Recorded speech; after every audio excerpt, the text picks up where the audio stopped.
নমস্কাৰ সবাইসকল ইউডেছ 2024-25 school profile তো start হৈছে এক্টিভ হৈছে আৰু এটো কেনেকৈ ফিল আপ কৰিব নিজৰ মোবাইলৰ জৰিয়তে সেই প্ৰচেষ্টা যে আপোনালোকক দেখুৱাই দিছো কি নতুনত্ব আছে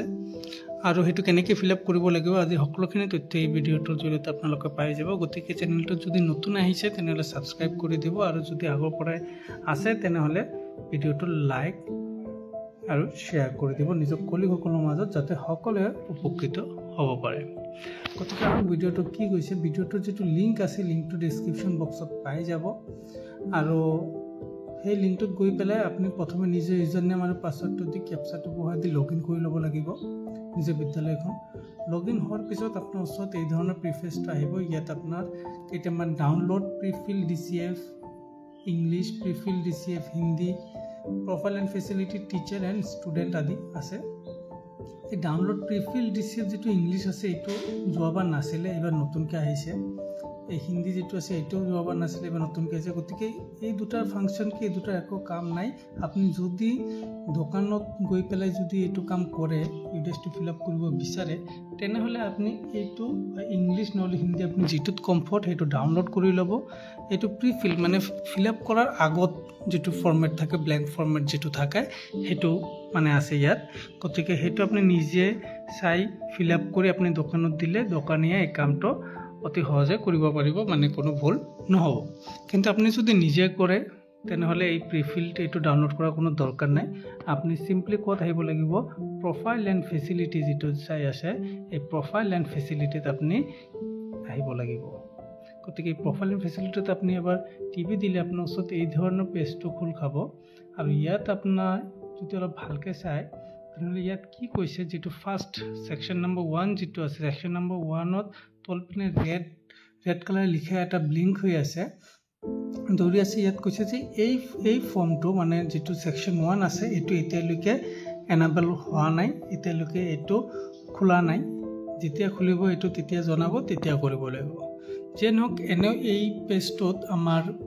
বিশেষ কোনো কাম না থাকে এটো প্ৰিফিল থাকে আগৰ পৰাই ফিল আপ কৰাই থাকে আৰু এটো কোনো চেঞ্জ নহয় যেনক এখিনি আমাৰ দৰকাৰ নাই আমি কত আহিম আমি সেকশন 2 যেটো আছে এই সেকশন 2 যেটো আছে ইয়াত আহিম যত স্কুল আদাৰ ডিটেইলটো আছে ইয়াত কি কৰিব লাগিব এবাৰ টিপি দিব লাগিব ইয়াত টিপি দিয়াৰ পিছত আপোনাৰ ওচৰত এই ধৰণৰ পেজটো খোল খাব ইয়াত আপোনাৰ ডিটেইলখিনি আছে আপুনি এটো অলপ ভালকৈ চাব লাগিব আৰু ফিল আপ কৰি যাব লাগিব গতিকে চাই লো ইয়াত কি কৈছে ইয়াত কৈছে 1.27 যেটো আছে ইয়াত কৈছে যে is this school shift school জিকেতে ফিল আপ আছে এইকেইটা আপুনি আগত যোৱা বছৰতে কৰা এইখিনিত ইমান মাথা মাৰিব নালাগে কাৰণ এটো যোৱা বছৰ যদি আপুনি কৰিছে তেনেহলে এটো নিশ্চয় ঠিকই আছে গতিকে ইয়াত ৰেসিডেন্সিয়েল স্কুল নহয় non ৰেসিডেন্সিয়েল are majority of the peoples taught through their mother tongue yes বুলি দিয়া আছে does the school run any skill training center after school নাই যদি আছে তেনেহলে yes দিব যদি নাই তো নাই distance of schools in kilometer from nearest top school aided pre primary স্কুলৰ পৰা এই স্কুলখন কিমান দূৰত্ব বিলাক দিয়াই আছে যোৱা বছৰ ফিল আপ কৰাই হৈছিল গতিকে এবাৰ আৰু দৰকাৰ নাই নতুনকৈ কৰাৰ distance is defined as walking distance ইয়াত যেটো ডিসটেন্স দিব এই ডিসটেন্সটো আপোনাৰ ওয়াকিং ডিসটেন্স হ'ব লাগিব মানে জিপিএস ৰ ডিসটেন্স নহয় এটা আপুনি খোজকাৰি মানে আপুনি যে যায় ফিজিক্যাল ডিসটেন্সটোৰ কথা কৈছে ইয়াত ঠিক আছে ইফালে আৰু কি দিছে first whether school is approachable by all weather স্কুলখন যেটো এৰিয়াত আছে এটো সকলো ওয়েদাৰত যাব পাৰি না নাই হেটো কথা কৈছে অলৰেডি ইয়েস দিয়া আছে একো নিদিও ইয়াত নাম্বাৰ অফ ইনস্ট্ৰাকশনাল ড্ৰেছ এই পেজত আপোনাৰ এইটো এটা দিব লাগিব number of instructional days in previous academic year যোৱা যেটো একাডেমিক ইয়াৰ আছিল তাত নাম্বাৰ অফ ইনস্ট্ৰাকশনাল ড্ৰেছ কিমান আছে হেতু দিব লাগে গতিকে হেতু আপুনি চাই ল'ব চাই দি দিব যেটো আছে 230 ডেছ হ'ব পাৰে 210 ডেছ হ'ব পাৰে বা অলপ কম বেছি হৈ যাব পাৰে মই এতিয়া আপোনালোকক দেখুৱাৰ কাৰণে 230 ডেছ দি দিছো ইয়াৰ পিছত কি কৈছে 1.35 ইজ কন্টিনিউয়াস এণ্ড কম্প্ৰিহেনসিভ সিসি এৰ কথা কৈছে হেতু অলৰেডি দি আছে গতিকে এটা আৰু মই একো চেঞ্জ নকৰো আৰু cumulative records of people being maintained yes এইটো ইয়েছ দি দিব আৰু এইটো গাৰ্জেনসকলৰ লগত শ্বেয়াৰ কৰা হয়নে নাই এইটো ইয়েছ দি দিব দি পেলাই আপুনি কি কৰিব ইয়াত সেভ আছে সেভ নেক্সট আছে আৰু নেক্সট আছে আপুনি সেভ এণ্ড নেক্সট যিটো আছে ইয়াত টিপি দিব সেভ এণ্ড নেক্সটত টিপি দিলে পেজটো সেভ হৈ নেক্সট পেজলৈ গুচি আহিব নেক্সট পেজত এতিয়া কি আছে সেইটো আমি চাই লওঁ ইয়াত কি কৈছে whether anganwadi centre is located inside the school যদি অংগনবাড়ী চেণ্টাৰ স্কুলৰ ভিতৰত আছে তেনেহ'লে ইয়েছ দিব কাৰণ বহুকেইটা স্কুলত নতুনকৈ এইটো মাৰ্জ হৈছে ইয়াৰ পিছত যদি নাই তেনেহ'লে নাই নতে থাকিব ইয়াৰ পিছত আছে আপোনাৰ 1.38 whether Balbatica started in Kolkata anganwadi school যদি ইয়েছ তো ইয়াত যদি নতো নয় এতিয়া বৰ্তমান বালবাটিকা অলৰেডি ষ্টাৰ্ট হৈ গৈছে গতিকে মই ন আছিল যেটো এটা মই ইয়েছ দি দিলোঁ whether any out of school children enrolled in the school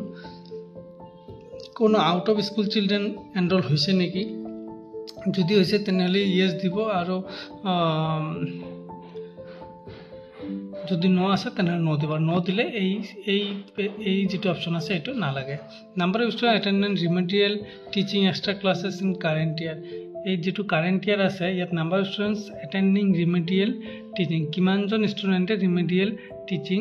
লৈ আছে সেইটো কথা কৈছে বা এক্সট্ৰা ক্লাছ লৈ আছে সেইটো কথা কৈছে ইয়াত যদি 0 থাকে তাতো একো নাই বা যদি আপুনি কোনো এটা সংখ্যা ইয়াত দিব বিচাৰে সেইটো দিব পাৰে আপোনাৰ এনৰলমেণ্টৰ ওপৰত ভিত্তি কৰি গতিকে ইয়াত যিকোনো সংখ্যা আপুনি দি দিব পাৰে সেইটোলৈ কোনো ধৰাবন্ধা নিয়ম নাই number of students attending learning enhancement classes এইটো আপোনাৰ যেটো এনৰলমেণ্ট আছে এনৰলমেণ্টৰ ওপৰত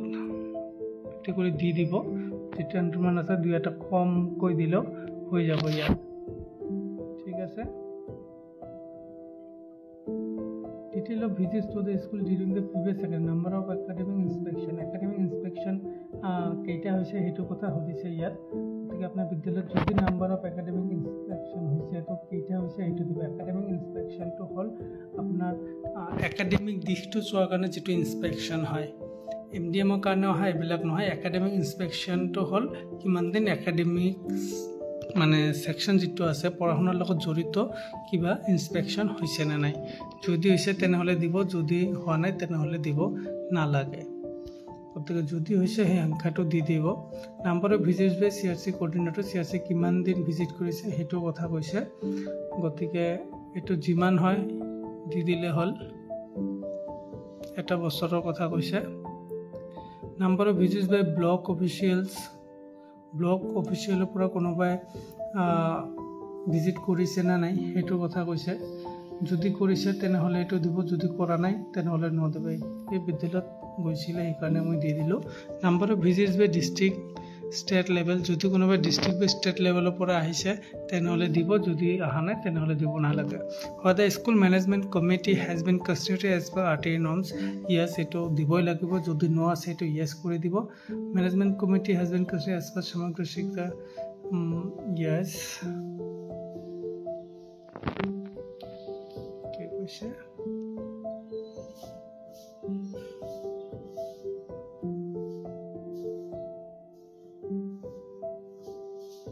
এটো নহয় যে নহওক এটো নহয় এ বিসি যেটো আছে নহয় আচ্ছা number of SMC meeting conducted in previous academic year minimum 10টা হ'বই লাগে কাৰণ 12 মান্থৰ ভিতৰত 10টা মিনিমাম দিবই লাগিব এসএমসি আপোনালোকে মিটিং কৰে হেতু ইয়াত দি দিলে হল ইয়াৰ পিছত হয়তো SMC has prepared the school diploma yes এটো যদি ন আছে তেনেহলে এটো yes দি দিব এটো ন কৈ না ৰাখিব মেনশন দা ইয়াৰ কৈছে ইয়াত কাৰেন্ট একাডেমিক ইয়াৰ তো ইয়াত দি দিব ঠিক আছে ইয়াৰ পিছত আহিলো আমি নেক্সটত আৰু কি কৈছে ইয়াত কৈছে যে whether the school building committee has been constituted ইফালে আপোনাৰ বিশেষ একো নাই ইয়াত এটাই আছে if yes number of PTA meetings held during last academic PTA meeting আপোনালোকে দেখাব লাগে আপোনালোকে জানে গুণোৎসৱত ইয়াৰ ওপৰত মাৰ্কসও থাকে গতিকে এটো আপুনি দেখাই দিব কিমান দিন কৰিছে আপুনি হিচাপত ইয়াত নাম্বাৰটো বহাই দিব বহাই দিয়াৰ পিছত আপোনাৰ PFMA যদি এটো কাৰোবাৰ ন আছে এটো yes কৰি দিব এটো নহলে বহুত দিগদাৰ হয় আৰু বাৰবাৰ আমাক নিৰ্দেশনা দিয়ে যাতে এটো yes কৰি দিয়া হয় গতিকে PFMS-টো ইয়েছ কৰি দিবই লাগিব, এইটো কৰি দিব। আৰু ইয়াৰ পিছৰ কথা হয় যাতে স্কুলত মাল্টি ক্লাছ ইউনিটছ, স্কুলখনত মাল্টি ক্লাছ ইউনিটছ আছে নেকি, মানে এটা শ্ৰেণীৰ কথাত আপুনি এটাতকৈ বেছি ক্লাছ লয় নেকি, যদি লয় তেনেহ'লে সেইটোৰ কথা কৈছে। ক্লাছেছ টট টুগেডাৰ এইটো কথা কৈছে। চিলেক্ট ক্লাছ, কোনকেইটা ক্লাছক আপুনি একেলগে কৰায় সেই সংখ্যাটো ইয়াত দি দিব লাগে। গতিকে ইয়াত এটা ক্লাছৰুমতে গোটেইকেইটা ক্লাছ কৰায়, যিহেতু এইটো ছিংগল টিচাৰ স্কুল সেইকাৰণে মই এইটো দি দিলোঁ। ইয়াৰ পিছত is the school part of school complex, is the school part of a school কমপ্লেক্সৰ পাৰ্ট এইটো নহয়। Is the school a hub school, no' if yes নালাগে, এইটো হয় যাতে স্কুল হেজ আণ্ডাৰটেকেন এক ভাৰত শ্ৰেষ্ঠ ভাৰত, এইটো ইয়েছ কৰি দিব। Is the school certified as Fit India school, yes কৰি দিব। Is the school providing holistic report card, yes কৰি দিব। Number of days mid day meal served under PM Poshan last academic year, যোৱা একাডেমিক বছৰত কিমান দিন মিড ডে মিল খুৱাইছে সেইটো আপোনালোকৰ যিটো ৰেজিষ্টাৰ আছে সেইটো চাই বহাই দিব। মই এতিয়া আপোনালোকক দেখুৱাৰ কাৰণে এইটো দি দিলোঁ। ঠিক আছে, ইয়াৰ পিছত আহিব ডেজ পাৰ উইক, এটা উইকত কিমান দিন খুৱাইছে সেইটোৰ কথা কৈছে। গতিকে ইয়াত কিমান দিন খুৱাইছিল সেইটো দি দিব, আৰু এটা মান্থত কিমান দিন খুৱায় সেইটো দি দিলে হ'ল। ঠিক আছে, if mid day meal extended to pre primary section, যদি প্ৰি প্ৰাইমাৰী ছেকশ্যনতো মিড ডে মিল খুৱাইছে তেনেহ'লে ইয়েছ কৰি দিব। দিয়াৰ পিছত ছেভ নেক্সট যিটো আছে এইটোত ক্লিক কৰি ছেভ মানে নেক্সট পেজলৈ গুচি যাব। এনে ডাইৰেক্ট নেক্সট নকৰিব, তেনেহ'লে পেজটো ছেভ নহ'ব। গতিকে আপুনি কি কৰিব লাগিব, ছেভ এণ্ড নেক্সটটো ক্লিক কৰি ল'ব লাগিব। এই ধৰণে আপোনালোকে এটা এটাকৈ পেজ, প্ৰতিখন পেজ আপোনালোকে ফিল আপ কৰি যাব লাগিব। ফিল আপ কৰি গৈ গৈ আপোনালোকে লাষ্টত এই পেজটো পাই যাব, কাৰণ প্ৰতিখন পেজ যদি এটা এটাকৈ ফিল আপ কৰোঁ বহুত লেন্দি হৈ যাব ভিডিঅ'টো। গতিকে আপোনালোকে নিশ্চয় জানে প্ৰতি বছৰে ফিল আপ কৰি আহিছে। ইয়াৰ ভিতৰত যদি ফিল আপ কৰোঁতে কিবা অসুবিধাৰ সন্মুখীন হয়, কিবা প্ৰব্লেম ফেচ কৰে, তেনেহ'লে কমেণ্ট বক্সত লিখি দিব, মই সেইটো আপোনালোকক চলিউশ্যন দিবলৈ চেষ্টা কৰিম। আৰু লাষ্টত যিটো পেজ আহিব এইটো হ'ল ছেভ আৰু বেক টু ডেছবৰ্ড, মানে ইয়াৰ পিছত আৰু কোনো পেজ নাই, এইটো ফাইনেল পেজ। ইয়াত আপুনি এই তথ্যখিনি যিখিনি তথ্য আছে এইখিনি ফিল আপ কৰাৰ পিছত এই ছেভ বটনত ক্লিক কৰি দিব। এইটো ছাকচেছফুলি হৈ যোৱাৰ পিছত বেক টু ডেছবৰ্ড কৰি দিব। গতিকে ইয়াৰ যিখিনি প্ৰচেছ, সেই প্ৰচেছটো আপোনালোকক দেখাই দিলোঁ। ইয়াৰ পিছত যদি কিবা প্ৰব্লেম ফেচ কৰে আপোনালোকে নিশ্চয়কৈ কমেণ্টত লিখি দিয়ক, মই সেইটো চলিউশ্যন নিশ্চয় দিম। গতিকে তেতিয়ালৈকে আপোনালোকে সকলোৱে সুস্থ থাকক, ভালে থাকক, তাৰে কামনা কৰি আজি ভিডিঅ'টো ইয়াতে সামৰি দিছোঁ। লগ পাম আৰু পৰৱৰ্তী সময়ত কিছু গুৰুত্বপূৰ্ণ ভিডিঅ' লৈ, যিটো আপোনালোকৰ দৈনন্দিন জীৱন মানে স্কুলীয়া জীৱনত সহায় কৰিব। গতিকে ধন্যবাদ, আৰু চেনেলটো নিশ্চয়কৈ ছাবস্ক্ৰাইব কৰি ৰাখিব যদি কৰা নাই, আৰু লাইক আৰু শ্বেয়াৰ কৰি দিব নিজৰ কলিগসকলৰ মাজত, যাতে সকলোৱে উপকৃত হ'ব পাৰে। ধন্যবাদ।